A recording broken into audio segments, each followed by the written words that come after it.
Hello, everyone. We have another special guest with us here today.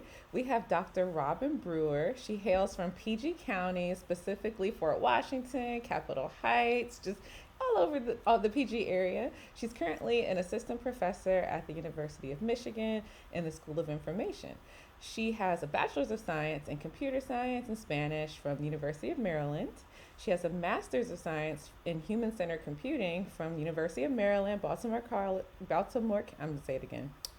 A Master of Science in Human Centered Computing from the University of Maryland, Baltimore County, whoop whoop, UMBC, go Retrievers, all that.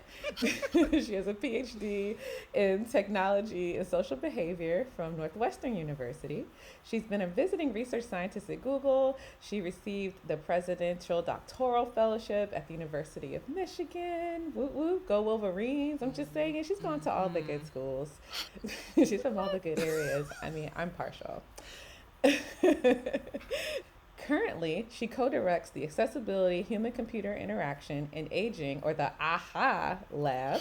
It's an affiliate faculty member of the Center for Ethics, Society, and Computing, and is an affiliated faculty member with the Digital Studies Institute. Some other things, she was recently awarded the Anita Borg Early Career Award. Congratulations. She's an NSF Career Awardee. And she was most recently named by Popular Science part of the Brilliant 10 class of 2023. So she out here, she's doing things.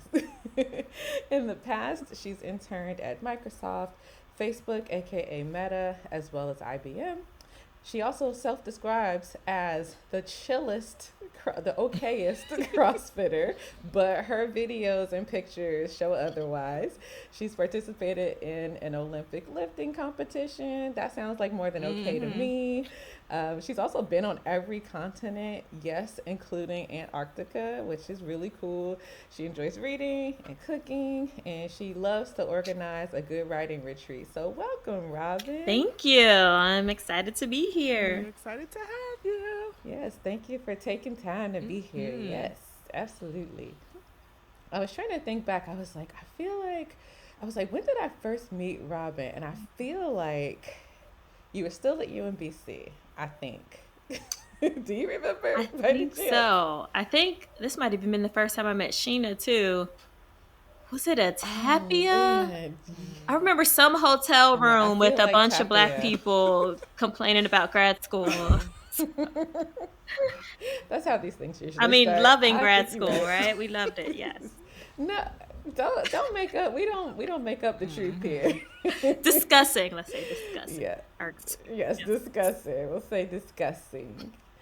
Absolutely. But we've known Robin a long time. We've been in the same orbit for quite some time through lots of different phases. So it's really good to like just be able to come back now that, we were all grad students at the time and trying to figure this thing out, and now we're all working in our professions, and it's really cool to be able to reminisce on the other stuff, because we didn't know if we were ever gonna make it here. Right? Honestly. To see the trajectory, and it's Yeah. nice to see everyone in the today. Yes, absolutely.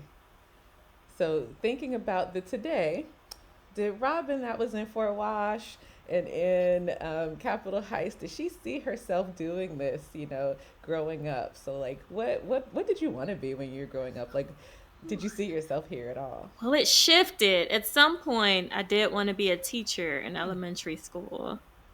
And then I saw the kids around me were bad, and I said, no, thank you.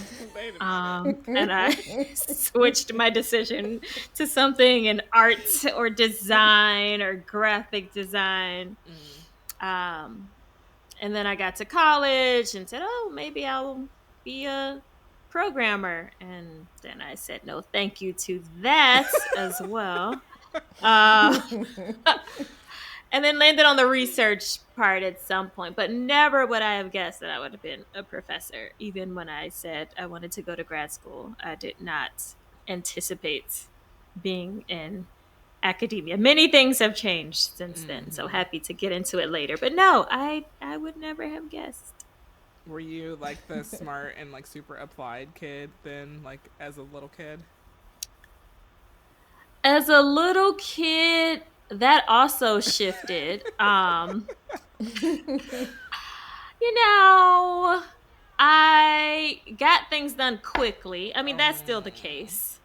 And so I used to try to talk and discuss with my other classmates when they were not done with their work.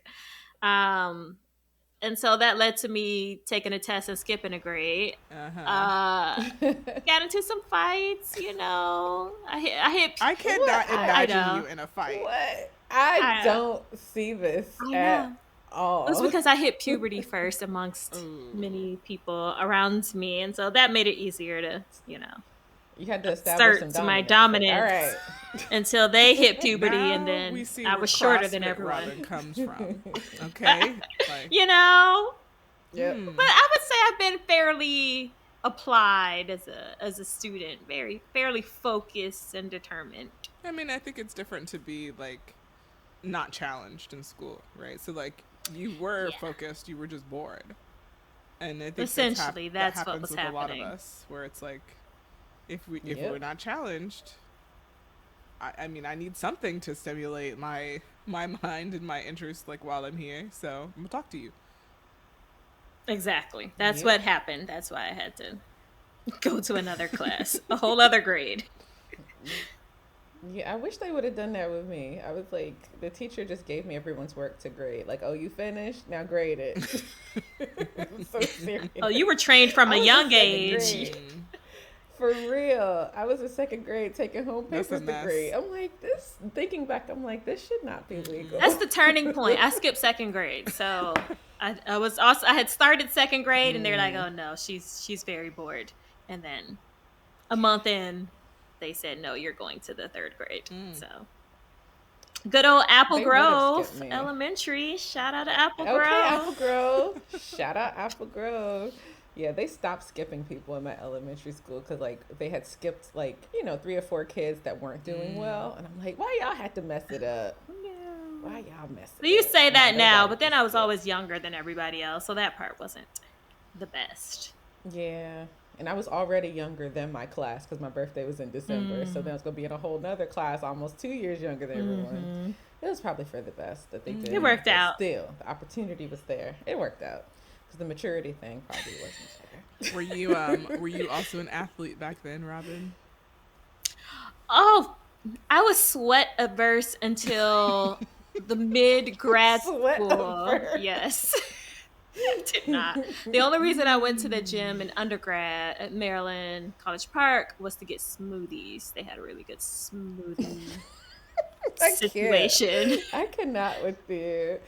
You're like, I'm thinking you're going to say like the steam room, the pool. You're like smoothies. Steam room? Wait a minute now.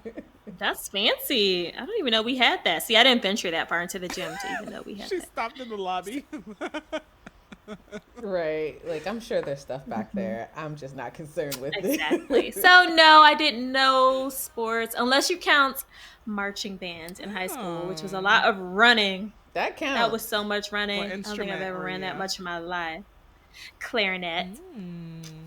Go clarinets. Hey, me too. I love it. My mom played. I did all of the band things, section leader and all the marching band and wind ensemble and orchestra, all of the things. Oh, yeah. All state bands, all county band, everything. So you excelled in that. And school. Sure. I didn't practice. That was my problem. But it worked out. So you're naturally talented is what you're telling us. She was naturally smart, y'all, and she clearly had skills in instruments that most people don't, because you don't just make all county without practicing. Right. You don't do that. I applied myself enough to get to the thing, and then I stopped. Okay. Balance. So you're telling me there wasn't any influence in high school towards like tech, towards science? Because I know what high school you went to. So. That is true. I would say that might have started in middle school, actually. Okay. But definitely strengthened in high school. I went to a science and tech high school. Shout out to Flowers. Best school. They stole all the good teachers from Oxon Hill, which was formerly Really? Who came from Oxon Hill to Flowers? Yeah. Mr. Ware, like my computer teacher. Who else? Some of the folks who started science and tech went there. Like there were at least like I would say 3 or 4 people who left Oxon Hill and went to Flowers when they were first starting. That tracked, yeah, because when I went, it was the first, when I started freshman year, it was a brand new school. I think Fenda had mentioned this too. It was a brand new school.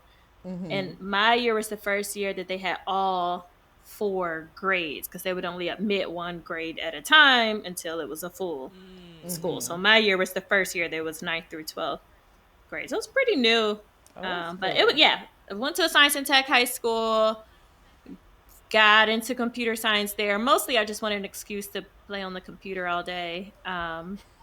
Because you had to choose a major. Your freshman year, you would rotate amongst all of the tracks, and then you would choose one to focus on or major in for your remaining 3 years.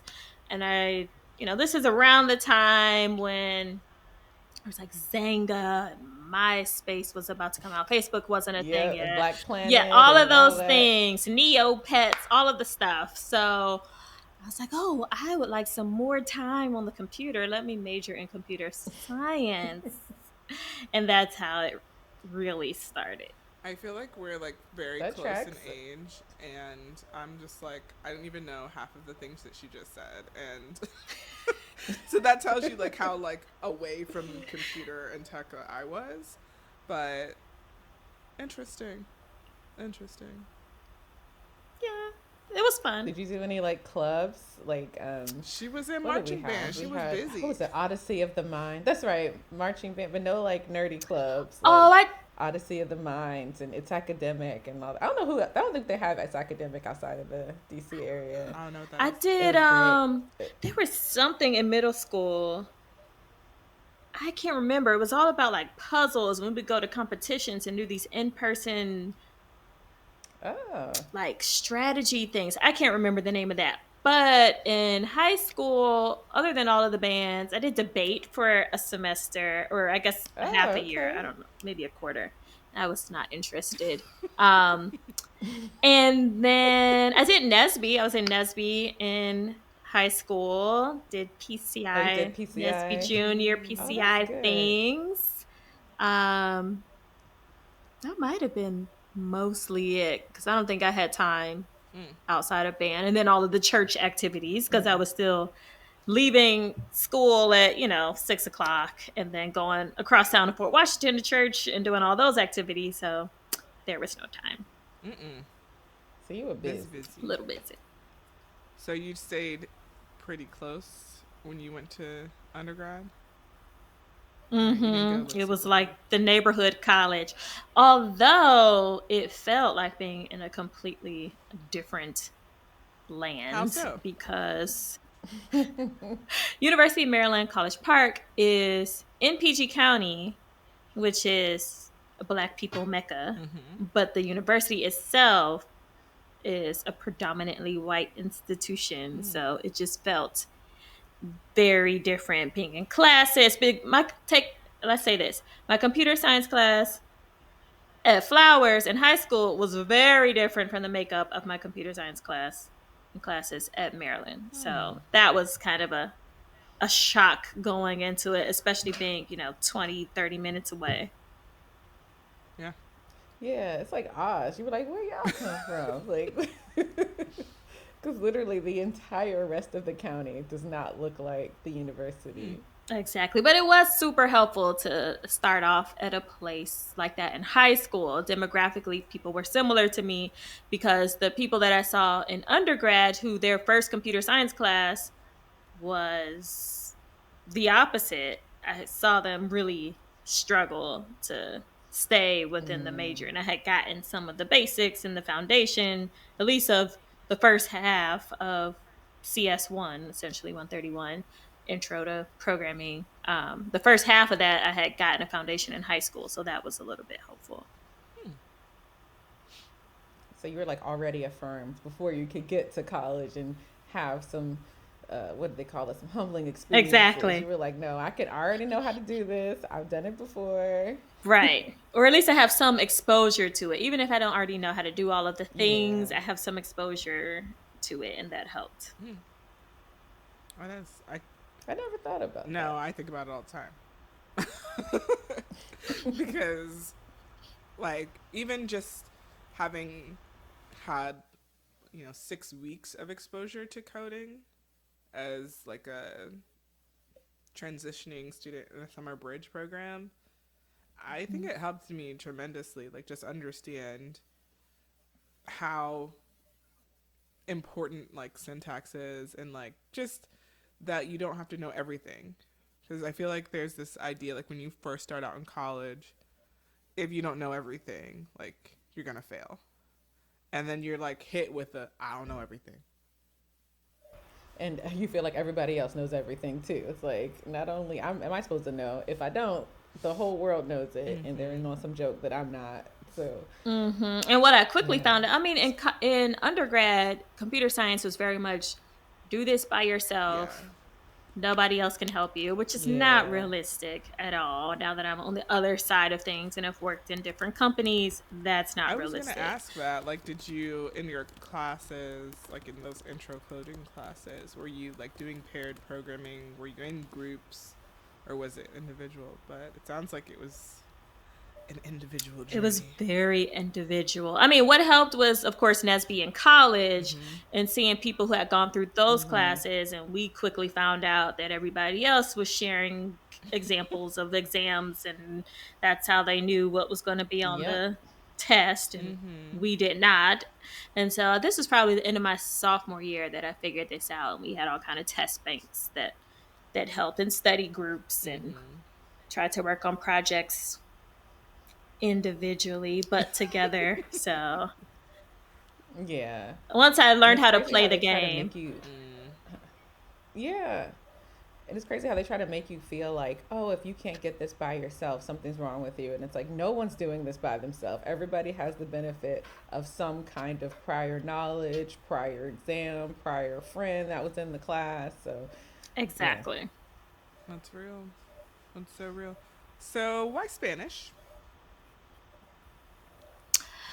Oh, so Spanish was my minor in undergrad, and it was like Spanish business. It was not even just Spanish. I was like, how do you...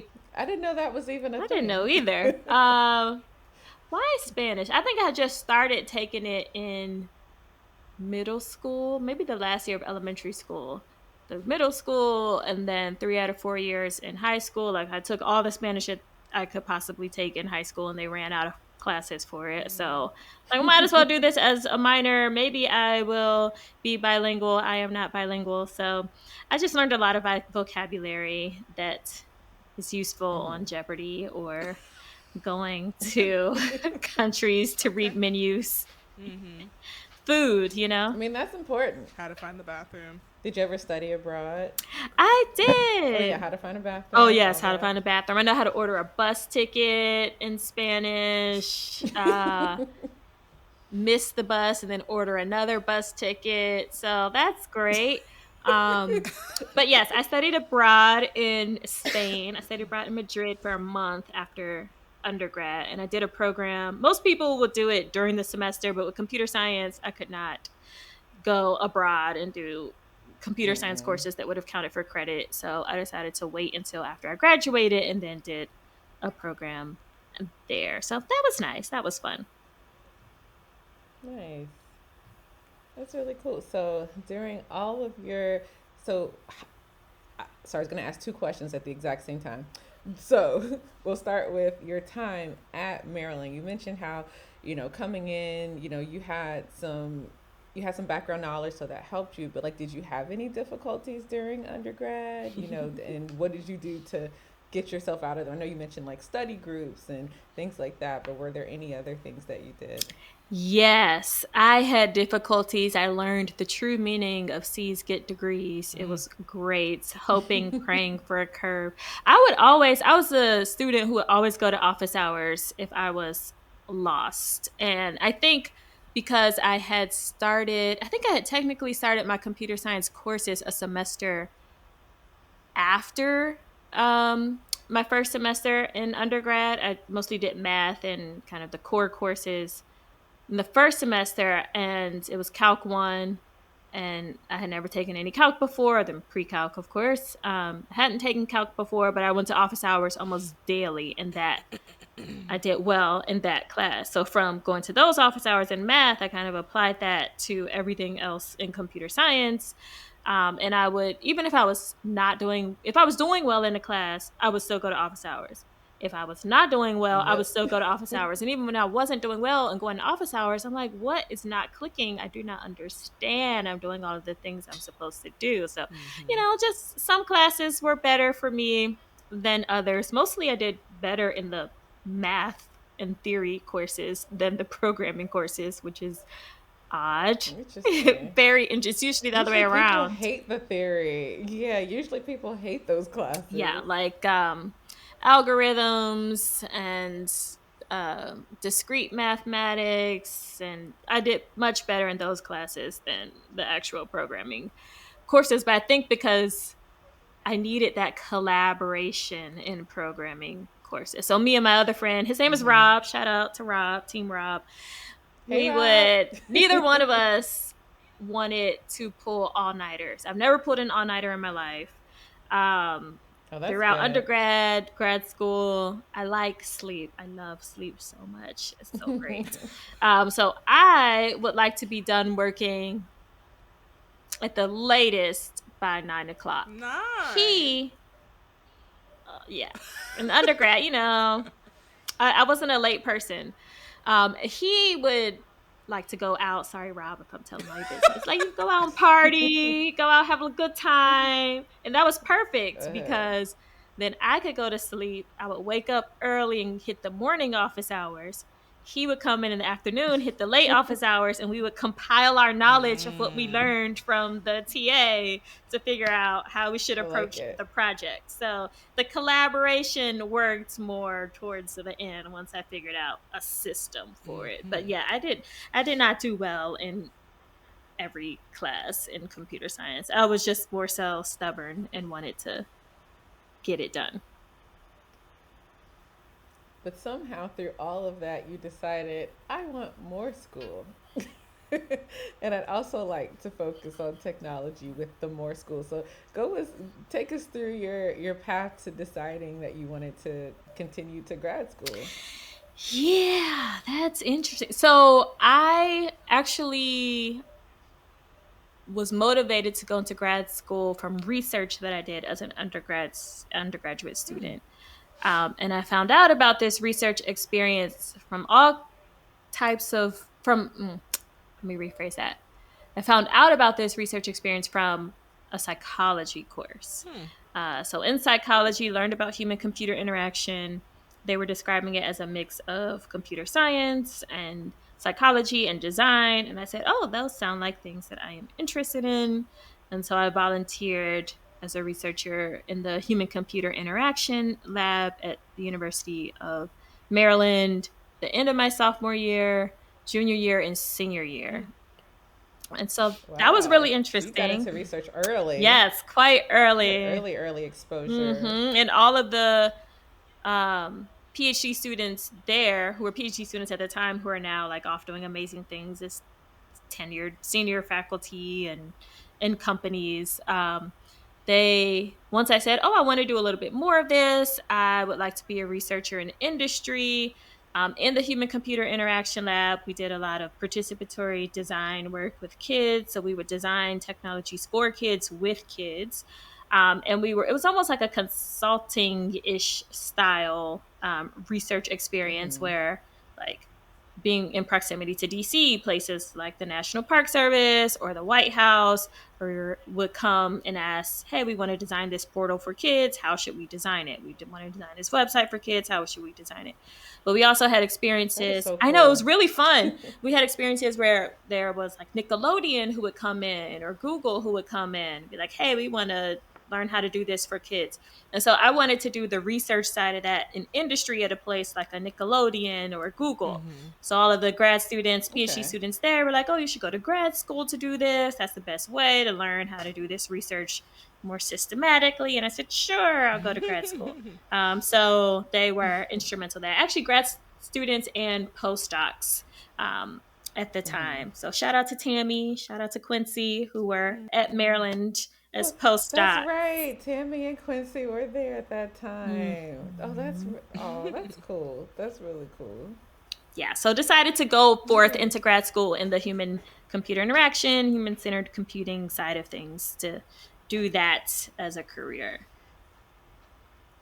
And you didn't stray far from home. You went right up the street a little bit more, went up 95 a little bit to Hilltop Circle. Yes, UMBC. That's where UMBC is. Yeah, that was a good experience as well. For the most part, I would say that was a good experience. I met a lot of the friends that I'm still cool with today. We were students at the same time. We either started the same year, had an NSF Bridge to the Doctorate fellowship through LSAMP, which funded and did a little bit extra bump in funding for the PhD program there. I ended up leaving with a master's and doing a PhD elsewhere because it wasn't a great advisor fit. But in terms of peer support and that type of support, that was great. So that isn't a story that we get a lot here. Like sometimes we get people who talk about switching advisors, but not switching institutions as well as advisors. So what would you say to anyone who isn't getting like a proper fit in their current program and they want to go somewhere else?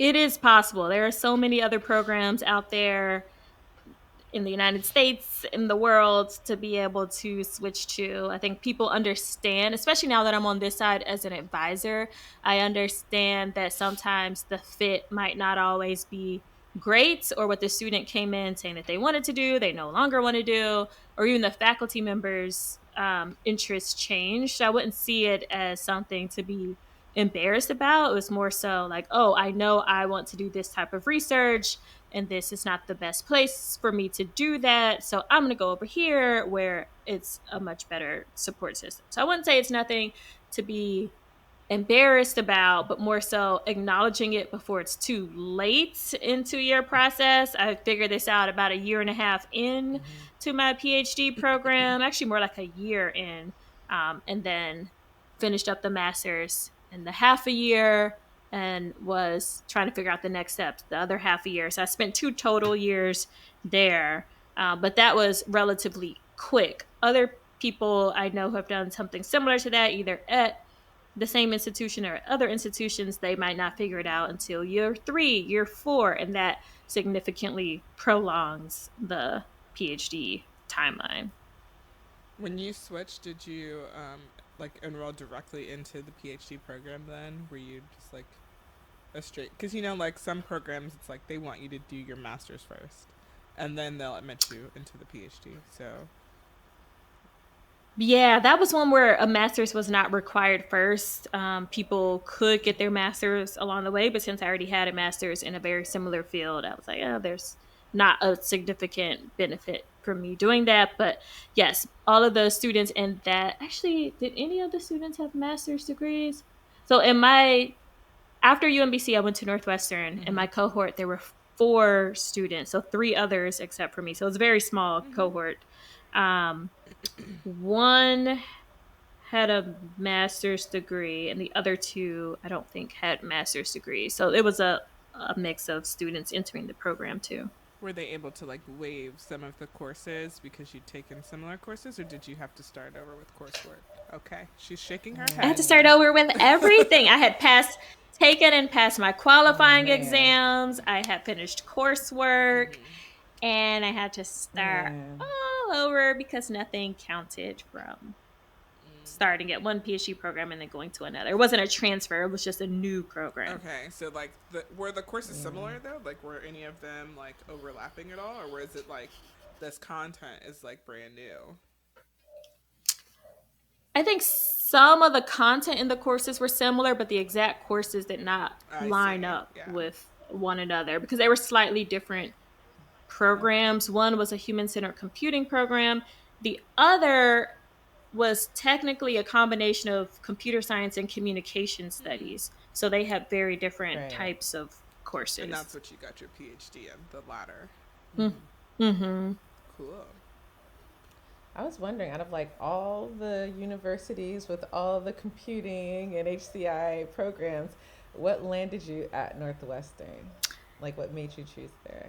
It was somewhat coincidence. So I had went to a conference and I knew that I did Mm-hmm. not want to stay at my current institution. And I went to a talk of someone who was presenting on older adults and technology use. And at the end of her talk, she said, and I am looking for PhD students. So if you know of anyone, let me know. Nice. So I went up to her after her talk and said, I am interested. I am here. I have research experience, blah, blah, blah. And technically, this was in February. So applications were already due. They had already reviewed applications, they had already done their visit weekend. So I was a little bit Oh, wow. behind, to say the least. But essentially, what I did was my interviews at that conference. So there were other faculty members there. There was Wow. the program director who was there. There was another faculty member, and then there was her. And so I talked with all of them at the conference. They said, hey, you're in, just apply online when you get back, and we'll figure out the time. Because I had never been to Chicago before either. So they're like, let's figure Wow. out a time for you to come and visit. So I basically applied after the deadline and And PhDs then are went to rolling Northwestern. deadlines, right? So they're not like Right. It's rolling Right? anyway. undergrad So it ended programs. up, right. It ended up working out um, for the better. And at the conference, the person who I saw presenting would then become my advisor. That is awesome.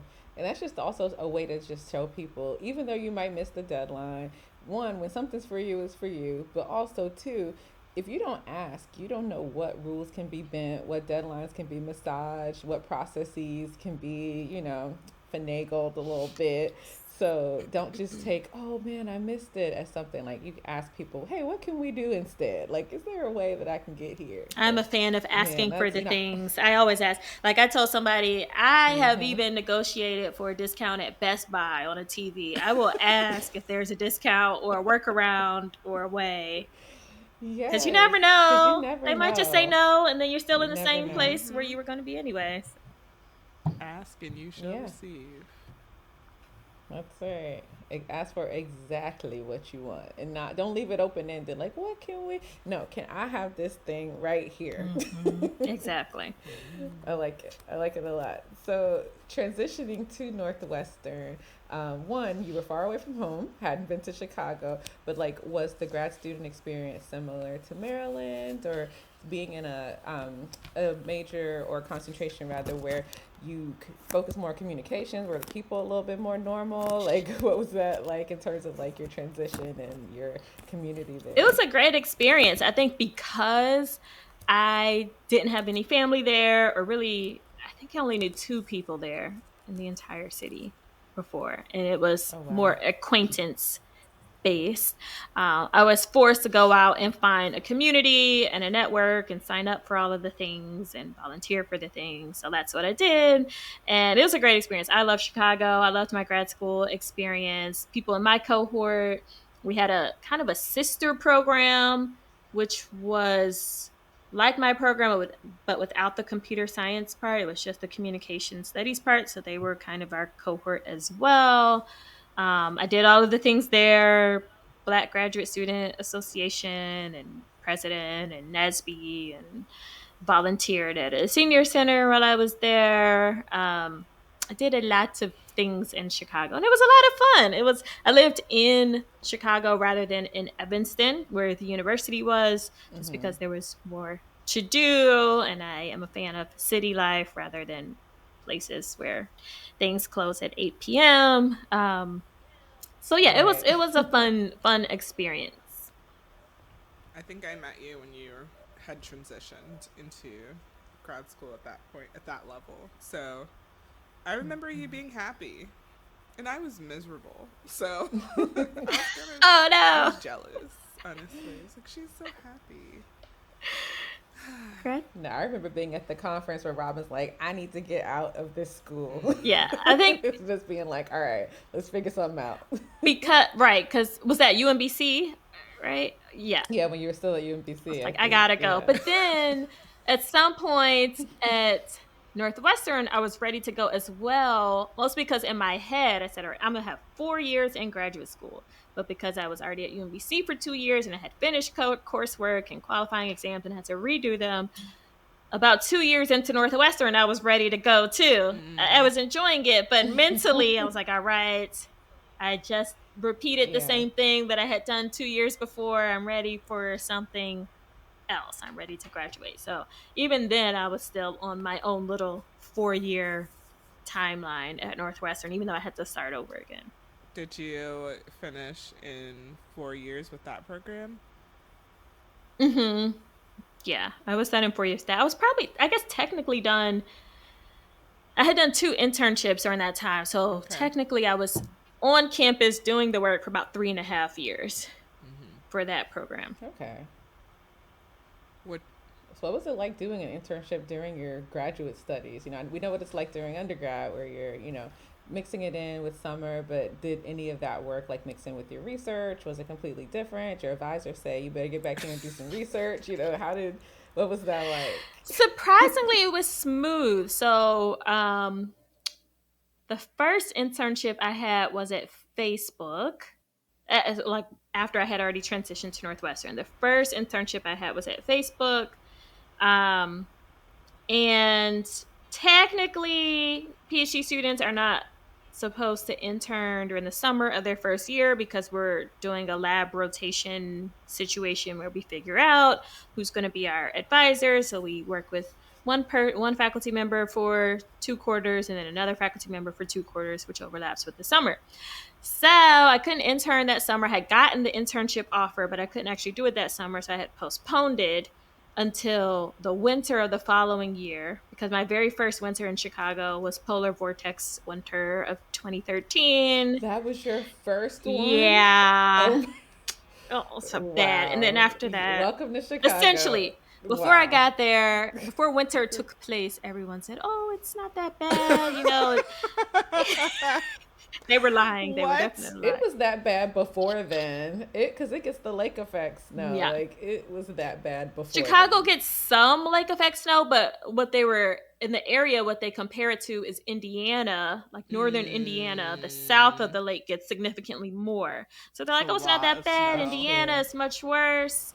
So I was like, oh, okay, this is fine. And then polar vortex, which actually snow-wise, it wasn't a ton. It was the cold, which was worse. It was the first time that they had ever shut down Northwestern for classes in like since the 20s or something, 1920s. Yeah, same for Michigan. Like they had never done a snow day until the polar vortex. Yeah. And all of us were like, for real, we were risking our lives all these other years, and now y'all got a snow day? Essentially. Okay. It was more like a cold day than a snow day. Meanwhile, in Florida, it was warm. Exactly. Of course. Exactly. Of course so I just basically said, I can't do winter anymore here. I'm going to postpone this internship to the winter. So I did a winternship the following winter. Because that was the winternship. I love it. Right. Everyone else was cold, and I was in California. Mind you, it wasn't like 100 degrees, but it didn't really get below 60 degrees. So that was nice. A win is a win. Right. So it was smooth. I did have to take maybe a class a year later than everyone else because I had missed it interning that winter, but I still finished all of my coursework within the 2-year period. So it worked out. And then the second, and that one was not super connected to my research, which is all around disability. And at the time it was focused solely on aging and older adults. Now, since then it's kind of shifted a little bit more into disability and aging. But at Facebook, it was very product based. working on a product team, being the primary researcher for that product team, and working with engineers and designers and a PM. And so that was fun to be in that type of environment and see a different type of option for a UX career. And then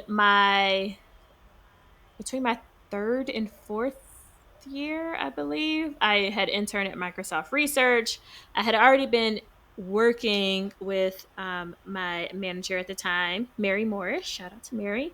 I had already been working with her before, just volunteering. She had come to Northwestern to give a talk, and I was the one grad student who, of course, volunteered to show her around campus and where all of the offices were. And we started to talk about research. And so we had already been collaborating before then, until the point she was like, we're already working together. Do you just want to intern here? So that was nice, and was able to craft something that was focused on older adults there. Microsoft Research is a lot more open to publishing things because it is not product, at the time at least, was not product specific or under an NDA to talk about any of the things.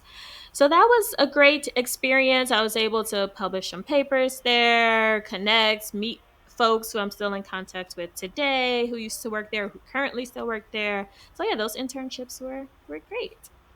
That's cool. I have a question. So, yeah, you have the fortunateness of having internships that were related to your research. Like, did you have to apply through the traditional means? Did you meet them at conferences for your like? How did you get such alignment? Like, because that's hard to find. Like, a lot of PhD students, when they do internships, they might be doing something completely different than their actual research. Yeah, I think so. For the Microsoft Research one, that one I didn't. Did I even I didn't interview. I had to apply at some point, but I think it was more so. Favor ain't fair. That's fair. It was more so a verbal conversation. Again, like, you're already doing this research. We're already working on this topic. Do you just want to come and do a slightly different project, and you can craft whatever project you want it to be? It's like, sure, that sounds great. For the Facebook one, it was a little bit different. Facebook, there was another PhD student at the time who had just interned at Facebook or had just gotten a full-time offer, something. And I said, oh, I would like to intern there too. Will they be at this upcoming conference at Grace Hopper?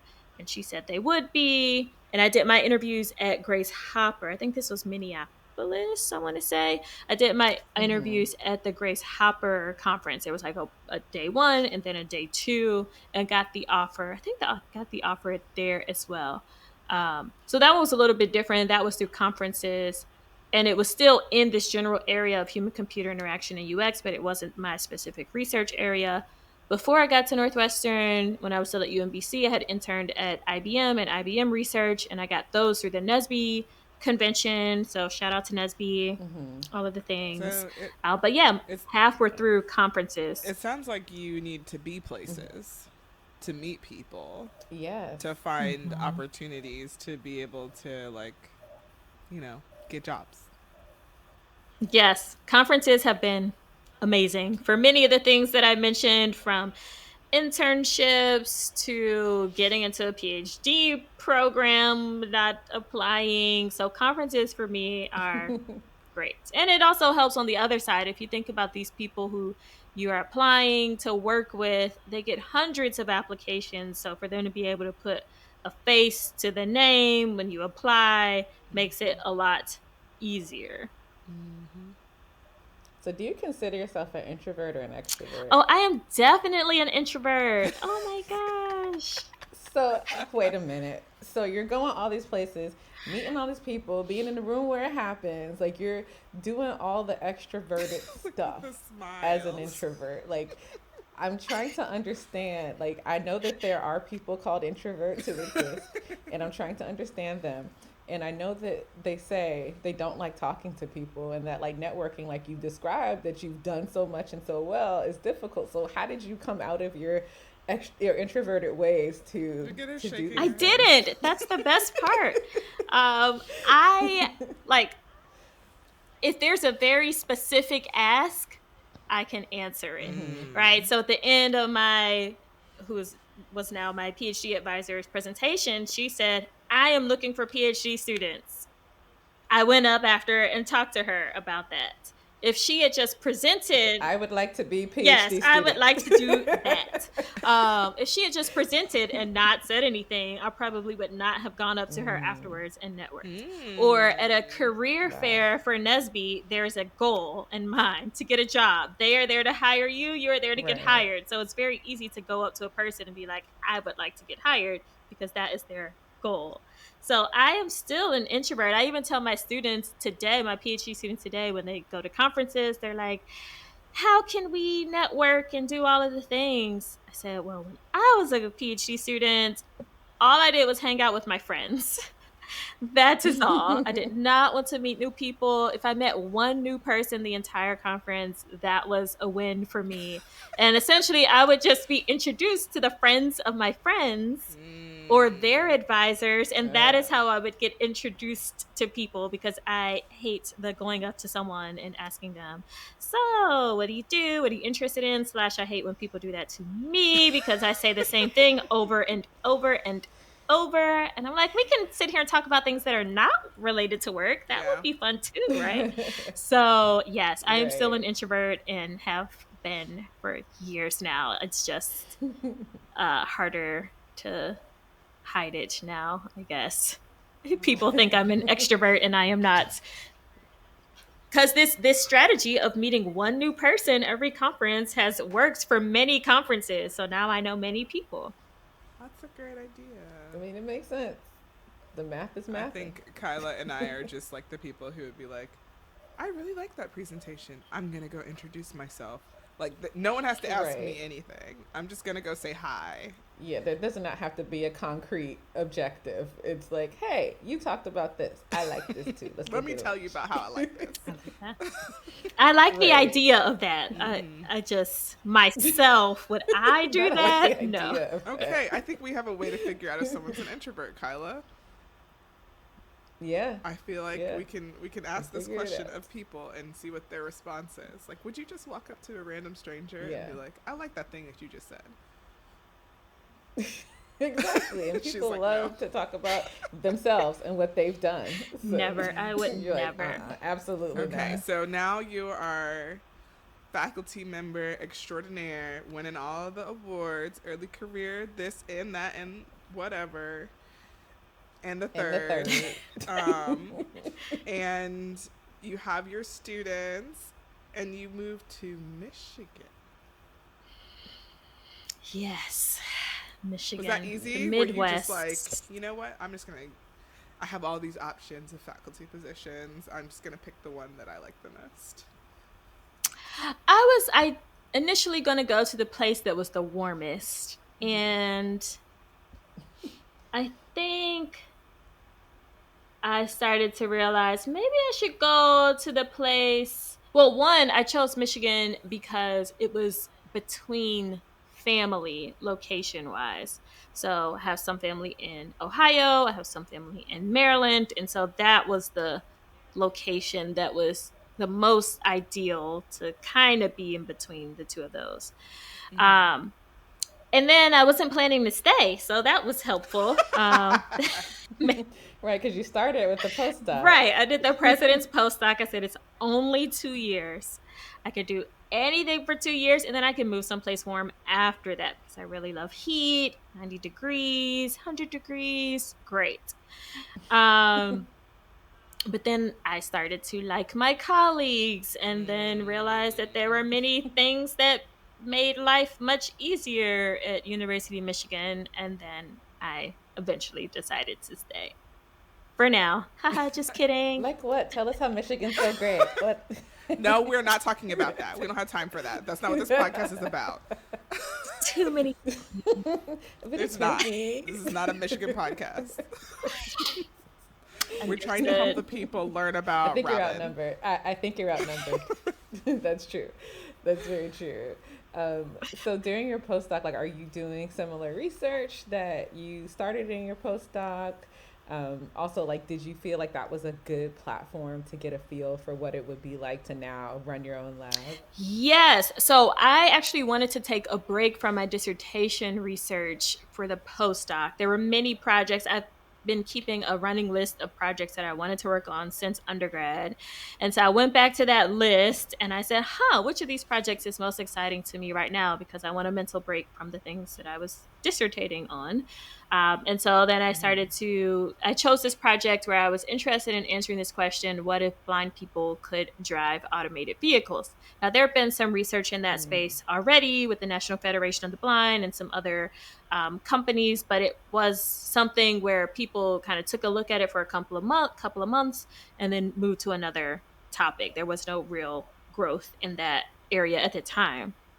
So that was a topic area that I was really interested in working on as a postdoc, and I did. I wrote a grant. It got some funding through the Department of Transportation. I was able to fund a PhD student to work on the project for a semester, and then a master's student to work on it for a semester.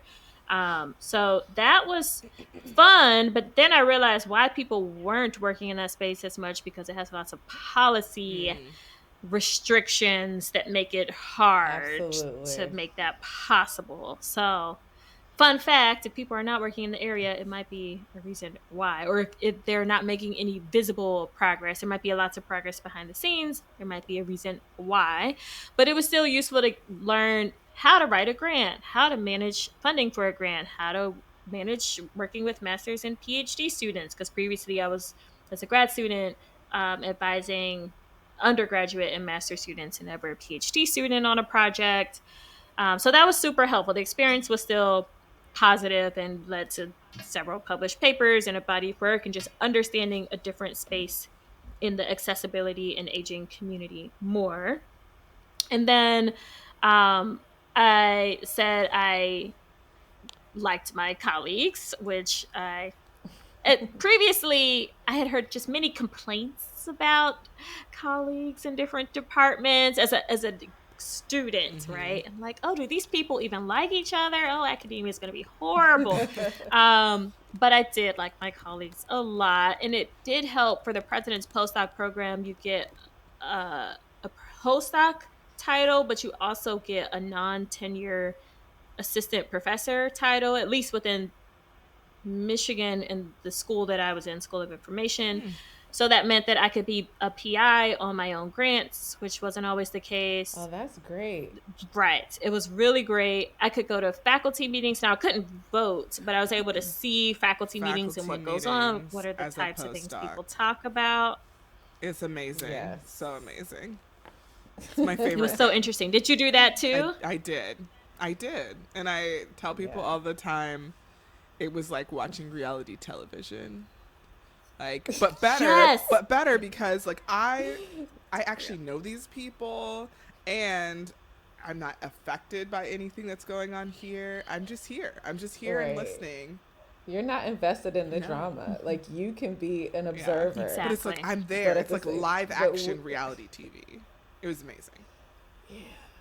Exactly. Meanwhile, they're discussing stuff that impacts us directly, and I'm just like, "Ooh, child, I need the rest after the faculty meeting." Jeremy's like, "It was great, right?" Popcorn. It's an ethnography. Yep. It is people watching at its fine. Airports and faculty meetings are the best people watching you will ever encounter. I don't disagree. I feel like that could be a study. Like, I could see it. Yes. Yeah, because it was good to see the behind the scenes. And I was like, oh, this isn't as bad as what I was thinking based off of what I heard around the world. Let's just say around the world. Right. So it was a positive experience to have the president's postdoc, and also with the president's postdoc, the funding isn't tied to a specific grant. It comes directly from the provost's office. So I was able to work on any project that I wanted, and I used that to try to see if different mini projects would kind of take off, like the automated vehicle project, and there were a couple of other projects that I was wrapping up from grad school that were not my dissertation directly, but kind of just wanted to tie the ribbon and close the bow on that particular project. It was nice. That's great. That is cool. So, what are you working on now? So, for all the introverts that are out there, like, are you taking students? What types of projects are you doing? Like, all of that. Her The call to website says action for no. folks. Yeah. No Sorry, I'm students. not working. Oop. I'm not taking students. I have four PhD students currently, and I have a postdoc, and another postdoc is about to be starting soon. So I am at capacity because I don't want. Yes, I you would like are. to. I try to meet with my students either weekly or bi-weekly, depending on what level they're at, and the same for postdocs, You don't have bi-weekly. time. So I don't have time for all of those meetings to be attentive to more students, right? Or even more Yeah. projects, and pay attention to more projects. So that is why I am not currently admitting students, at least for this year. Um, Currently, what I'm working on is within the aging and disability space. So how can we design technologies for older adults and people with disabilities? A lot of that has focused in the past on voice technologies and voice communities, and is shifting more towards AI technologies more broadly, whether that's large language models and what does it mean to represent disability well, continuing with speech technologies and how it can best represent older adults, Black older adults, to visual description services and these visual cue question and answering services where a blind person might be asking a question of what is in this photo or what is in this environment around me, and being able to verify and confirm that that is actually what's around them. What does it mean to trust AI? So lots of questions in the aging and disability space. As you were talking, I was thinking about a project that I've been wanting to get off the ground. So I'm gonna follow up with you offline about this because I do work in 3D audio, and there's always these applications for situational awareness and helping people figure out where they are in relationship to other things. So yeah, more on that later. But like I feel like for your work, like it has to be really fulfilling, like to be able to say I'm doing research that can directly be placed into someone's life to increase their quality of life. So like, what is the like when you go home and are you just like, yes, I helped a citizen. I'm Spider-Man. I don't know if I would go that far. I think one of the challenges of being in academia is getting the research outside of the walls of academia into the real world. And so that's one of my Yeah. goals for this upcoming next few years or so. I submit tenure materials this year, so that was very Oh exciting. my But have lots gosh. of Congratulations. things. I have lots of questions around policy and systems that go beyond prototypes just for a study. That's one of my goals. So, for example, right now we're working on a project where we got some funding to think about AI and caregivers and older adults. So we're using voice technologies as kind of this third party to elicit um, elicit reflections on care and what's working well and what isn't working well, both from the older adult and the caregiver. And then AI summarizes what should be improved in the care routine. And all of that's working from an Amazon Alexa skill. And so we're in the process of improving that skill. It's private right now on the Amazon Alexa store, but eventually that could be something that could go public, to help caregivers and care partners around the country, around the world, to scaffold difficult care conversations. So that's something I'm really excited about. And then there's this kind of this interdisciplinary policy research group at the university.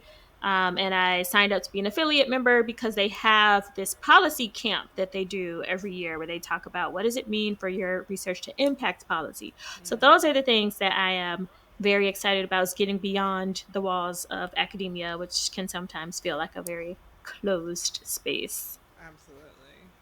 So, what are you excited I about love it. outside of work? Because, you recently checked off your bucket list of hitting all the continents. So, That's when you said right. states, Yes, I'll make states a thing, just because it seems like it should be the next. It probably should be the first step because that's a little more local. Um, but yes, I would like to do states at some point. Where would you want to go Um, back to that you've been, if Oh, anywhere? that's a good ooh, one. I would like to go back both to Antarctica and Australia. Mm. Take me with you. Okay, Yes. I will. Same. I certainly will. I will do that. I really want to go back to Antarctica. I want to see Great Barrier Reef before that is Goes gone away. in Mm. Australia. And I haven't been here, but I Yeah. would like to go to New Zealand. I know, Kyla, you've been. Oh, I've been. Yeah, it's beautiful. I went to Hobbiton where they filmed Lord of the Rings. It was great. I was a hobbit. They kept that stuff up. Like you can literally be a hobbit for a day. I remember, I think maybe this was on social media somewhere. Have you taken pictures of that? And it was a while ago. Yeah, I still have my pictures up. Yeah, it was. I went during the summer, but it was their winter, so I'm there with like I'm all bundled up, but I'm like there once was a Oh hobbit my who lived in a gosh. house. I was literally telling It somebody was about great. that within the last week. I was like, I know someone Oh, who that is went, and I funny. was thinking directly of you. So I would like to do Yes. that. I would like to do more countries in South America, and Hmm. Africa. Those would be some good goals. I feel like Europe is done. Um, Asia as well. I would like to go back to more countries there. So everywhere except for Europe, essentially, is what I'm saying. Can you talk about getting to Antarctica? Because I feel like that was a very involved process that people don't. You don't just fly in, right? Unless you're There's a lot. very Can you talk rich. about that? If you're very rich, you can Yeah. fly from, I think, Australia or South Africa, but I am not. And I also went in grad school, so I was not rich at Yeah. all. Opposite of rich. But opposite of rich, opposite. So essentially, you have to fly into Argentina, the southernmost point of Argentina, Ushuaia, which is near Patagonia region and all of that. And that's the closest, even if you look at a map distance wise, that's the closest to get from land, some other land, to Antarctica, even the Antarctic islands. So you take a cruise. How It's bad a was the tiny cruise? cruise. So Mm. on the way there, it was fine. So you have to Okay. go through the Drake Passage, which Yeah. is infamous worldwide and historically for being the A roughest lot of people waters in die the there. world. Yeah. Oh Many people have wow. died. We learn about the people who have died on the boat. So Whew. it takes about 2.5 ish days to get from Argentina to just anywhere within the Antarctic border, Antarctic waters. So on the boat for those 2.5 days, you're learning a lot about the history. You're learning about the Antarctic Treaty and all the travelers and explorers. You're also learning about all the animals you're going to see, like all the whales and seals and 7 different types of penguins and how to Yeah. identify them and birds. So that part was actually very fun. And it was very calm on the way there. Because of the Antarctic Treaty, only 100 people can go on land at a part of land at one time if you're not a researcher. Mm. So our boat had 200 passengers. So during the day, say in the morning, half of the passengers would go on land and walk around the icebergs and um, would see animals up close. Like, this is not a zoo, nothing is fenced in. The animals, you could reach out and touch a penguin. There's also elephant Oh. seals that could come up to you, so you have to Nope. kind of be on the lookout for the things. It was. Yes, and many of the penguins there, it was a time of year where the moms had just left the baby penguins, so the baby penguins had no fear. They would come up to humans. They were very Mm. curious about humans. They were learning to do Aw. many things. So that was very adorable. But penguins Yeah, stink. they're not. Their Yeah, they guano smell. is very Mm. potent. You could tell when you were approaching I an did not island know with that. lots of penguins or not You because of can, the if smell. you ever go to SeaWorld, it's like a smell that you can't like forget. Yeah, and no one's cleaning it up in Antarctica. Yeah. SeaWorld, they try to, clean it, Nope. make it nice, but no. It was adorable though. Um and then the other half in the afternoon would go out on these tiny little 10-person boats and zip around the ice. And there were whales, and that was very Cool. cool. So the whales would go under your boat and then breach on the other side. It was very cool. Very, very cool. I still want to do so it. yeah, I still it want to do was a it, lot but of fun. like, yeah, You that's should so do cool. it. That's so cool. It's great. I would do it. I would definitely do it, but it's cold. It wasn't bad actually, because if you go in their winter, yeah, if you go in their winter, no, if you go in the winter here, it's their summer, right? The opposite. So in their summer, it was technically warmer there than it was in Chicago at the time when I was living in Chicago. It's the high, that is so right? wild. So it was, Wow. the highs were like low 40s, 39 to 42, which that's was doable. not horrible. Especially coming from somewhere where it was like 20s as the high. At the time, it was like a cold spell, but it felt warmer. Okay. Yeah. We should do it. We're going to do it, Kyla.